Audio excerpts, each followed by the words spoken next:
ఆంధ్రప్రదేశ్లో 3 ఏళ్ల బాలికపై జరిగిన అత్యాచారం హత్య ఘటన సంచలనం సృష్టించింది. ఈ దారుణ ఘటనపై ప్రముఖ సినీ నటి పూనం కౌర్ తీవ్రంగా స్పందించారు. క్రిమినల్కు శిక్ష పడే వరకు గట్టిగా గళం విప్పాలని ఆమె పిలుపునిచ్చారు.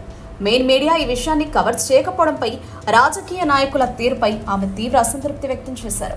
ఈ దారుణానికి పాల్పడిన వాడికి శిక్ష పడే వరకు మనం గొంతు వినిపిస్తూనే ఉండాలి. మెయిన్ మీడియా దీనిని కవర్ చేయలేదు. పొలిటికల్ లీడర్స్ పై నాకు నమ్మకం లేదు. మనం వినిపించే నిరసన గళంతో ఇలాంటి జంతువుల చేతిలో మరొకరు బాధితులుగా మారకుండా ఉంటారు అని పూనం కౌర్ తన ట్వీట్లో పేర్కొన్నారు.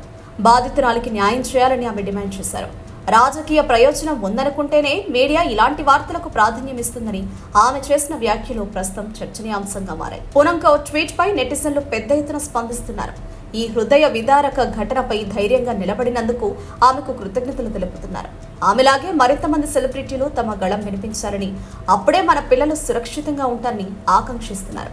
డిప్యూటీ సీఎం పవన్ కళ్యాణ్ ఈ విషయంపై ఎందుకు స్పందించడం లేదని నెటిజన్లు ప్రశ్నిస్తున్నారు. ఒకవేళ జగన్ ప్రభుత్వం అధికారంలో ఉంటే ఈ ఘటనపై విమర్శించేందుకు ఇప్పటికి చాలాసార్లు మీడియా ముందుకు వచ్చేవాడని విమర్శిస్తున్నారు. ఇది పవన్ చిత్తశుద్ధిపై ప్రశ్నలు లేవనెత్తుతోంది. Subscribe to Social TV Telugu for more videos. Hit the bell icon for faster updates.